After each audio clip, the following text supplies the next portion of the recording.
Let's be honest. Does your business feel like you're constantly putting out fires? Does it leave you so drained that you can't even enjoy the rewards? Well, you are definitely not alone. Today, we're going to get into solving the organizational puzzle, a really powerful guide from the business consultant Stephen Wood. Now, this guy has been in the trenches for over 20 years, written 10 books, he knows his stuff. And this idea of the puzzle is a theme you'll see in his other big works too, like business strategy in How to Make More Money Than You Know How to Spend, or Finding Your Best Customers in The Money Tree. We're going to unpack his method for turning all that business chaos into a smooth, well-oiled machine that can pretty much run itself. So let's just dive right in with the question. Does your business sometimes feel like a tangled mess? Where roles are kind of blurry and every single decision has to go through you. If that sounds familiar, you might be dealing with what Stephen Wood calls organizational spaghetti. It's a great term, right? It's that chaotic, messy structure that depends on one person and just strangles growth and burns everybody out, especially the owner.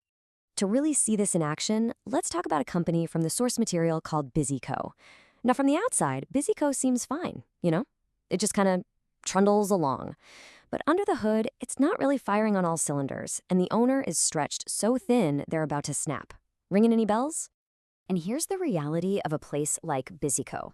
The owner is the bottleneck for everything, and that creates this fragile system where nothing happens without them. And you can see how everything else just falls apart because of it. No real sales effort means you're just taking whatever business comes in the door. The pricing is old school, so you're leaving money on the table. And to top it all off, the key people can't even get along. So good luck innovating. It's not just messy. It's a straight-up recipe for burnout. And this quote from Eisenhower just hits the nail on the head. The problem at BusyCo isn't just about bad processes. It's a failure of leadership. See, the owner is busy managing tasks, not inspiring a team.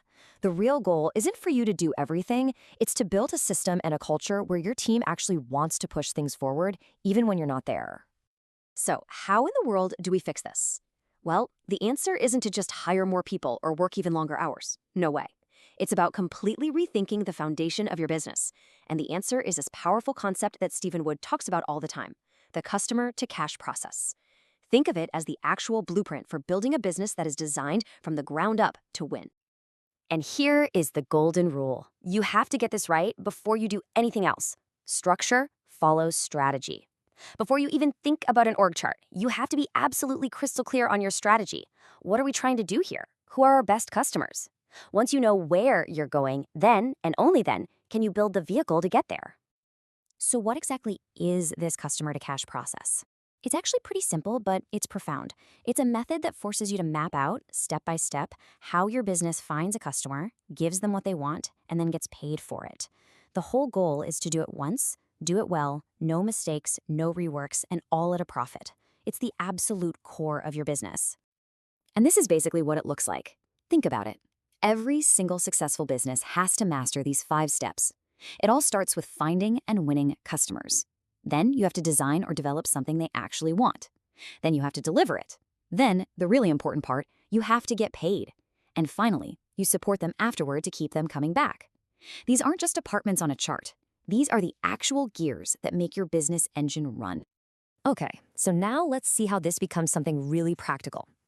Once you've mapped out your own customer-to-cash process, you'd basically have the ultimate cheat sheet for drawing your new org chart. This is how you move from that total chaos we talked about to absolute beautiful clarity. And just look at this transformation. On the left, you've got the BusyCo chaos. Nobody knows who's responsible for what, and accountability is just a word. But on the right, you have a structure that's driven by the process. Roles are clear because they're based on the actual work that needs to get done. Every key function has an owner, and accountability, it's just baked right into the system. See how neatly this all fits together? Find and win customers. Well, that's your commercial team, sales and marketing. Design and develop. That's your technical department. Deliver is operations. Get paid. That's finance. Suddenly, your structure isn't just random. It directly mirrors how you create value.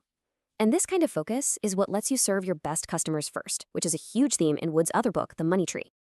And let's not lose sight of the real prize here. This is not about making your own job more complicated. The whole point is to build a tough, resilient business machine that can run, grow, and make money even when you take a vacation. This is how you finally start working on your business, preparing for repeatable success instead of just being stuck in the rat race in it. But here's the catch. A beautiful new chart hanging on the wall is totally worthless without the right leadership to actually make it work. A perfect structure with a poor leader is still gonna fail. This is the part where you have to evolve from being the chief problem solver to becoming a real leader who empowers the team to get the job done. You know, great leadership means getting that your team isn't just one big blob. You've got your stars, the ones who just get it and are always looking for more. Your job is to feed them, to nurture them. Then you have the competent majority, the backbone of the company. Your job is to keep them engaged and help them grow. And yeah, you'll have some laggards who need your direct attention and really clear feedback. You can't lead them all the same way. And this quote from Dr. Ken Blanchard just nails it. In a business that's well designed, you don't lead by just being the boss and telling people what to do. You lead with influence. You give people a clear vision, you give them the right tools, and then you trust them and get out of the way so they can do amazing work. Okay, now for a really, really cool part of Stephen Wood's method. He uses a simple jigsaw puzzle to teach these deep truths about how teams work. It sounds like a game, but it's actually an amazing tool for seeing what's really going on in your organization. It tells you so much about planning and human nature. This is the million-dollar question he asks when they're done. And almost every single time, the answer is no.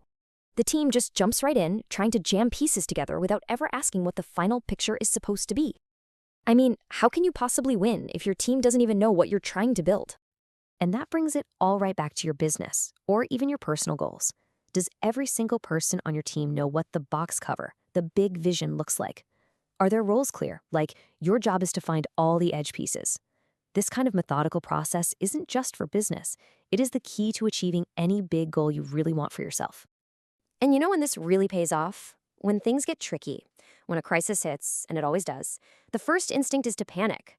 But if you have a clear process, your team has a roadmap. They know what their job is, they trust the system, and they can focus on solving the problem instead of blaming each other. That consistency is what keeps the ship steady when the storm hits. All right, we've covered a ton of ground here, right? We've gone from organizational spaghetti all the way to a clear, process-driven business.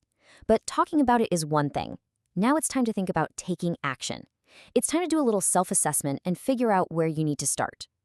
So, if you only remember a few things from all this, let it be these. Number 1, structure always follows strategy. Figure out your goals first. 2, you have to delegate. You cannot be the spider in the middle of the web. 3, clarity is everything. Everyone needs to see the cover of the puzzle box. And finally, remember you're not just managing people, you're building a system. And never forget why this is so important. When you build a better, stronger business, you're not just making more money for yourself. You're creating stable jobs for your employees. You're delivering better results for your customers. And you're creating real value for everyone your success touches. It has a huge ripple effect. So I want you to take a second and think about your own business, or maybe your career. After hearing all this, which piece of your own organizational puzzle is screaming for attention?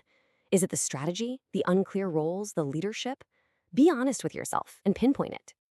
And that leads us to the final and most important question. Knowing what you know now and having identified that one piece of the puzzle, what is the very first concrete step you are going to take to start building your own roaring success?